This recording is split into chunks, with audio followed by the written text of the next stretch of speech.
yëpp bon la plupart du temps ay démonstration 4 avril la wala yooyu musuma gis une troupe aussi massive de soldats moi man ça m'a impressionné te dans le contexte actuel parce que ku nekk tam da nga semaine précédente bi le patron de PASTEF qui est aussi le premier ministre effectivement dafa woote mbooloo nee na dafay def terrain meeting parce qu'il avait ces choses à dire sortie de l'année wax na li muy wax ci dëkk bi ci digganteem ak président ci voilà ak yooyu donc apparemment il présentait des doléances en public parce que ñoom ni ma ko jàngatee mooy coalition Bassirou Diomaye Faye président moo leen tere nelaw. Ah bon? Coalition bi mën na tere nelaw Pastef wala? En tout cas ça dérange Pastef et Ousmane Sonko. Et il a demandé à Bassirou Diomaye Faye non seulement parce que jusqu'à présent c'est sa personne de confiance la ñu doon Aïda Mbodj moo fa nekkoon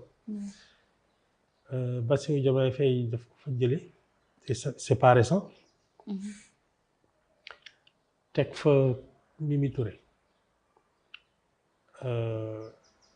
quelque temps auparavant le ministre de l'environnement le docteur Abdourahmane Diouf dafa doon célébrer anniversaire u parti et il a lâché une phrase qui semble anodine mais pour man qui n'était pas innocente. Ah bon? mooy as mooy Bassirou Diomaye Faye mooy as. Donc da nga jàpp ne loolu andi na jaxasoo. Non mais ñun ce que le candidat Bassirou Diomaye Faye nous a vendu jusqu'à en 2024 mooy Diomaye mooy Sonko mooy Diomaye. Ba 2029.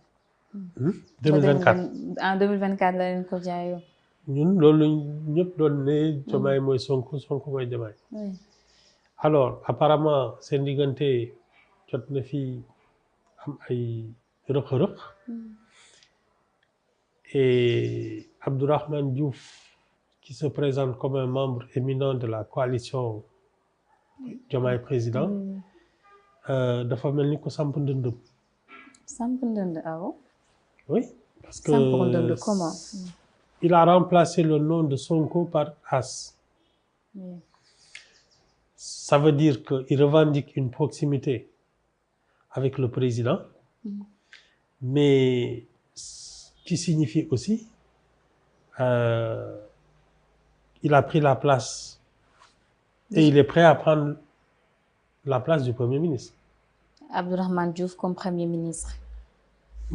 C'est pour moi une offre publique de service.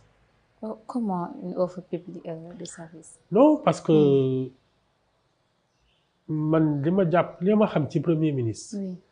C'est le premier collaborateur, c'est-à-dire que c'est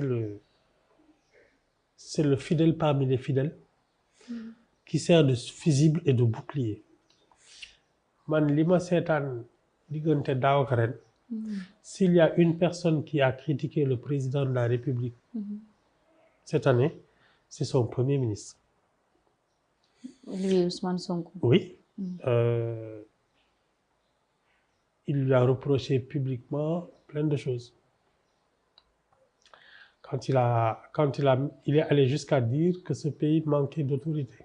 Mais boobu aussi, est-ce que le président Bassirou Diomaye Faye moo waroon jël ses responsabilités montrer ne c'est lui le président de la République? Ça, c'est son problème. Parce qu'on ne se met pas dans sa tête et on n'est pas à sa place. Moi, c'est lui qui a investi des pouvoirs. Il les exerce comme il l'entend. Il a peut-être son chronogramme, mais ce qui est certain, c'est que entre lui et le Premier ministre, les relations ne sont n'était pas huilé à ce moment-là. Léegi, il y a quelqu'un qui s'est présenté comme capable de lui servir de bouclier. Et d'ailleurs, après la sortie d'Abda Diouf, tous les tirs se sont concentrés sur lui. Jiiñ nañ ko fi sax ay surfacturation. Voilà ci surfacturation boobu laa bëggoon ñëw est-ce que raisonnable na doyen ñu jiiñ nit ci surfacturation ñu jëlee ko ci ministère bu mu nekkoon yóbbu ko ci ministère bu ëpp wàllum financement bu ëpp budget mais bu ëpp avantage aussi. kuy doore moo mën kuy saaga. oui ça c'est vrai.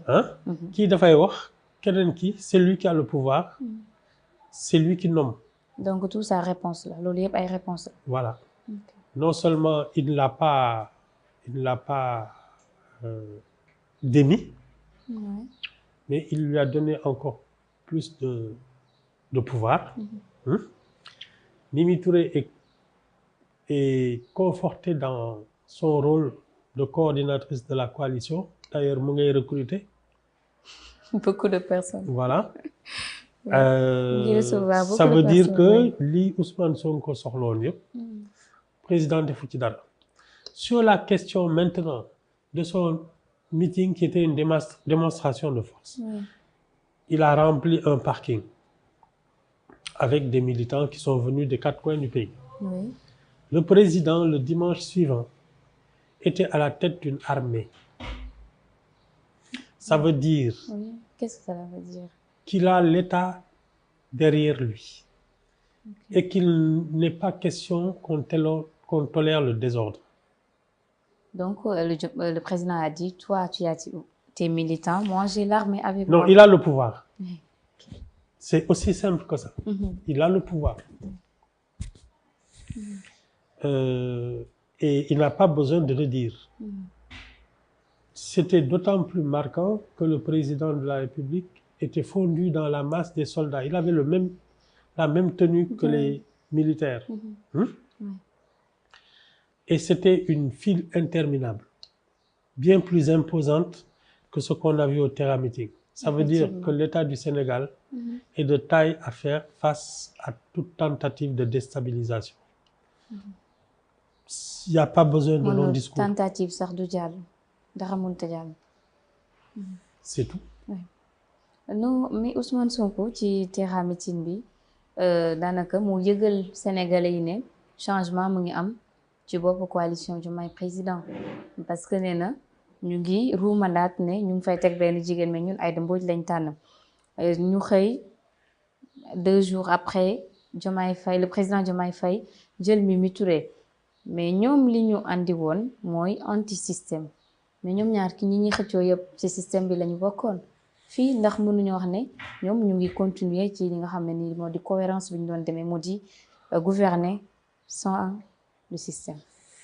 xam nga man su ma déggee ñii naan ay anti système ça me fait rire. Ah, pourquoi?